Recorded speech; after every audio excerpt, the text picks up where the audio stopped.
Olá pessoal, sejam todos bem-vindos à nossa aula de hoje referente à termoquímica.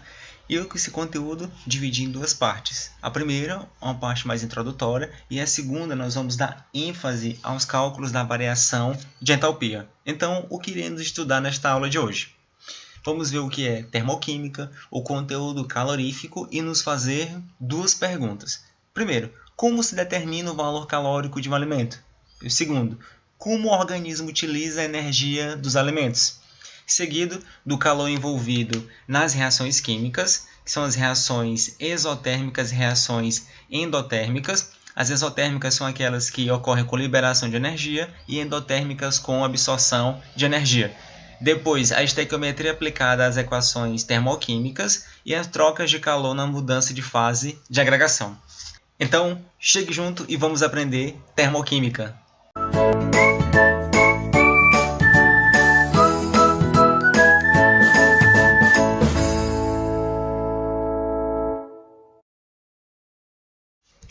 No nosso cotidiano, é muito comum vermos diversos fenômenos, tais como a combustão da gasolina, do etanol, do gás de cozinha, o congelamento da água, a condensação do vapor d'água, e todos esses fenômenos envolvem transferências de calor. Vamos observar então estes alimentos deliciosíssimos que estão aparecendo agora na tela. E o primeiro, da esquerda para a direita, refere-se ao prato feito, o segundo ao bolo de chocolate, terceiro a um suco de laranja, sanduíche com hambúrgueres, o próximo, uma maçã e ainda o refrigerante. Todos esses alimentos, quando consumidos, eles fornecem energia para o nosso organismo, que é essencial para manter as funções vitais. Atualmente, é muito comum as pessoas se interessarem pelo valor calórico dos alimentos que estão ingerindo. Afinal de contas, essa informação é muito importante para aquelas pessoas que desejam tanto ganhar quanto perder peso. Por isso, vamos analisar que no prato feito há aproximadamente 700 quilocalorias no total. No bolo de chocolate é fornecido 367 quilocalorias por 100 gramas deste bolo. O suco de laranja, 45 quilocalorias por 100 gramas. Nesse delicioso sanduíche, 329 quilocalorias por 100 gramas. Na maçã, 52 quilocalorias por 100 gramas. E refrigerante, 42 quilocalorias a cada 100 gramas desse alimento. É importante ainda ressaltar que é necessário fazermos uma alimentação saudável para termos uma vida longa e ainda bem próspera. Sabendo disso, vamos então nos fazer 3 perguntas essenciais. Como se determina o valor calórico de um alimento? Como o nosso organismo processa as calorias que ingerimos? E a última, de onde vêm as calorias dos alimentos? Todas essas perguntas elas são parcialmente esclarecidas através da termoquímica. Professor, então o que vem a ser termoquímica? Termoquímica é a parte da química que estuda as trocas de calor associadas às reações químicas ou a mudança de fase de agregação das substâncias. Neste momento, iremos revisar o conceito de calor. Já vimos que calor é uma energia em trânsito que flui de um corpo de maior temperatura para outro corpo de menor temperatura. E essa troca de calor, essa transferência de calor entre os corpos só acontece se houver diferença de temperatura entre eles. Neste ponto também é interessante fazermos uma diferença no conceito de temperatura e calor. Para isso, vamos utilizar este esquema que está representado na figura. Vamos considerar que tem duas fontes de calores idênticas e também esses dois recipientes são idênticos. Qual a diferença então entre eles? Que o da esquerda contém 1 litro de água e o da direita contém 2 litros de água. Observe ainda que ambos estão em ebulição na temperatura de 100 graus Celsius. O que podemos notar de interessante? É que a temperatura ela não depende da massa ou da quantidade de matéria do sistema. A temperatura ela depende da maior ou menor agitação térmica das partículas, que são elas velocidade de translação, de vibração e de rotação. Já o calor depende da temperatura e depende ainda da quantidade de substância do sistema. Se formos comparar esses dois, vamos notar que este recipiente que contém 2 litros vai ser necessário maior quantidade de calor para que a água entre em ebulição. Já esse que contém 1 litro, será necessário menor quantidade de calor para que ele entre em ebulição. E o calor, ele é medido em calorias. E o que é caloria? Caloria é a quantidade de energia ou calor necessário para levar a temperatura de 1 grama de água em 1 grau Celsius. Só que essa unidade de caloria é muito pequena, então costuma-se utilizar a quilocaloria. E 1 quilocaloria corresponde a 1000 calorias.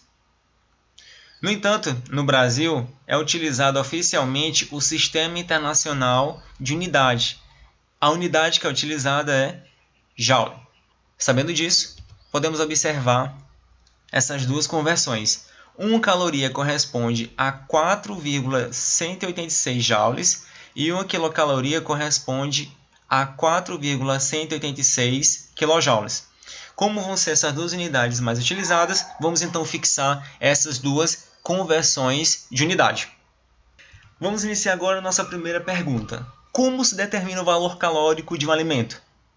Antes de responder, vamos observar o seguinte quadro, na qual tem-se 4 colunas. Na primeira, refere-se à substância, que é os carboidratos ou glicídios, proteínas ou protídeos, gorduras, óleos ou lipídios. Na segunda coluna, tem a energia que essas substâncias fornecem em quilocalorias por grama. Na terceira coluna, a fonte. E na 4, a ação no nosso organismo. Primeiro, para os carboidratos. A cada 1 grama de carboidrato consumido no nosso organismo, ele fornece 4,02 quilocalorias de energia. Já das proteínas, a cada 1 grama fornece 5,2 quilocalorias. E das gorduras, óleos ou lipídios, a cada 1 grama que entra em combustão no nosso organismo, fornece 8,98 quilocalorias de energia. Os carboidratos são encontrados em massas, pães e alimentos ricos em amidos, as proteínas em carne, peixes, ovos e leguminosas, e as gorduras ou óleos são encontrados em óleos, azeites, manteigas, margarina, maionese, dentre outros alimentos. Mas, professor, como é que sabemos que, por exemplo, para o carboidrato, 1 grama dele em combustão no nosso organismo fornece 4,02 quilocalorias?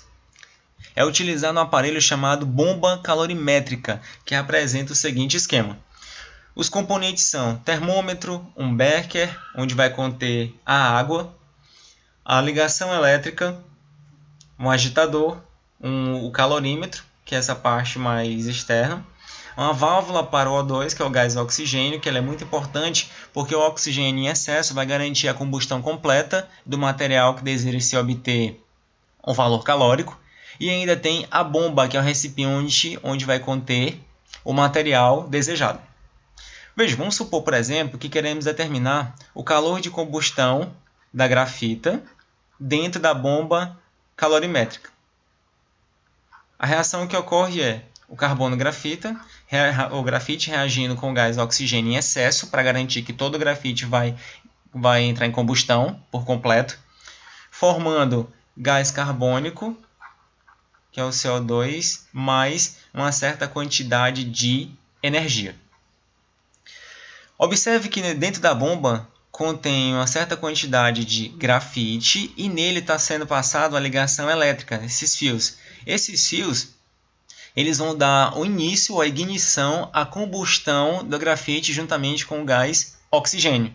E toda a energia, observe que foi liberada na reação, vai ser transferida para a água que está dentro deste becker e o agitador ele vai ter o papel de distribuir de maneira homogênea toda essa energia que foi liberada na combustão do grafite. E com isso se determina a quantidade de calor ou valor calórico de um alimento ou de um material, de uma substância que se deseja obter. E por regra de 3, pode-se fazer equivalências com 1 grama ou com quantidade de matéria e assim sucessivamente. Então vem a segunda pergunta: como o organismo utiliza a energia dos alimentos?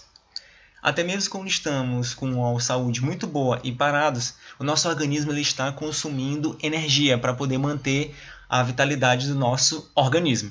Outras atividades, como por exemplo estudar, correr, dormir, andar de bicicleta ou andar de skate, são atividades que consomem uma grande quantidade de energia. Então, precisamos consumir os alimentos saudáveis para manter um bom funcionamento do nosso organismo. Para fazer essa comparação dessa utilização da energia dos alimentos, coloquei duas tabelas nutricionais, uma da barra de cereal de mousse de chocolate, olha só que delícia, mousse de chocolate, e o outro de uma barra de cereal de maçã com chia. O que podemos observar nessas informações nutricionais? Na primeira, que é o mousse de chocolate, tem-se a informação nutricional de uma porção de 25 gramas, ou seja, de uma barra. Já na informação nutricional da barra de chia, maçã com chia, a porção é de 50 gramas, que corresponde a uma unidade.